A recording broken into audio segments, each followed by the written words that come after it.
வணக்கம் நண்பர்களே.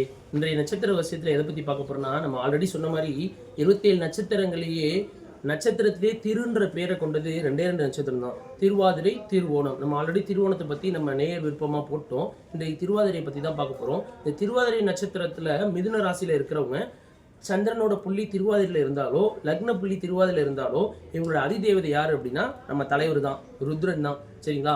ஸோ இந்த பொதுவாகவே மிதுன ராசி ரொம்ப பெரிய ராசின்னு சொல்லுவாங்க. ஸோ இந்த அதிகமான இடத்தை கொண்டிருக்குது இந்த திருவாதிரை நட்சத்திரம். இவங்க அடிக்கடி எந்த கோயிலுக்கு போகலாம் அப்படின்னா, நம்ம கண்ணபுரத்தால் சமயபுரம் இருக்குது பார்த்தீங்களா? ஸோ அந்த அம்பாள்கிட்ட அடிக்கடி போயிட்டு வந்தாங்க அப்படின்னா இந்த திருவாதிரை நட்சத்திரக்காரங்களுக்கு தொடர்ந்து நல்ல விஷயம் எல்லாமே நடக்கும். இவங்க பேசிக்காகவே நிறைய மனதளவில் நிறைய விஷயங்களை போட்டு குழப்பிக்கிட்டே இருப்பாங்க.